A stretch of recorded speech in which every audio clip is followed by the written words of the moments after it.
manderera lazana mavita teny miaraka maro tsisa nampireo rehefa menjery samy mahita kianina foana na mety na tsy hoentinao any akavana na raha tsy ny akavy raha te androso zany siryzoky maaiza miavaka tsy ho manao kavinila ny olona de tsy mivavaka aza tsaray nivelany fa tsy fatanao ny vitako aza raha tsinao fisainako fa tsy fatanao zay hitako maro ny olona namenjaty fa za tsy noengafy tsy nanao azafaty fa nivaako manokany vity sany olona mieny fitarainana ka azo menatsiny raha laza ty tokatoka aleoko miresaka amikany amizay atena misy meno raha iresaka amy lagoziny la hoe misy meno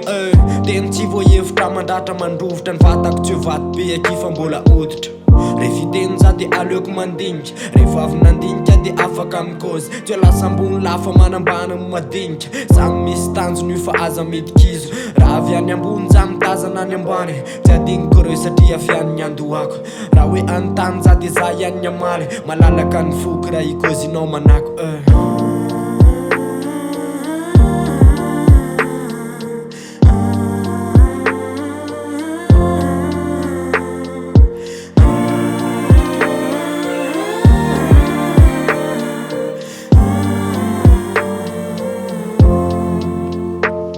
ny mitondra tena mora fa mitondra tena sarotra zavatra tsy matetika mora mavoasarika raha skafana ny volany de hitany ao anatiny raha miteny ny olona ray de hitany ao ampony fetsilesyan'olotokana bitsika n'olondro fa rehefa mandamitsainy io de milamina ny fo tsy mahavoafehy fatany ny ranomaso fa raha tojo akazo lanitra jerena ho avy ny hazavanandrazo courage anao manafo fa rehefa lasa ny setroka ny potra ny vainafo de zao ny tadino tsara vitomaly mila atsarainan'io raha iandriny tsy hita mety ampivoaka ny tafiditra teny avoakako hoe sady mamoaka ny mapidra tsy ohatra mbanga mifanekitra tsy ahitandy anify na lava nify minatolany tafaray samy mafy venao mila miafy tany fandalovany io tsy maintsy lao zany ny afo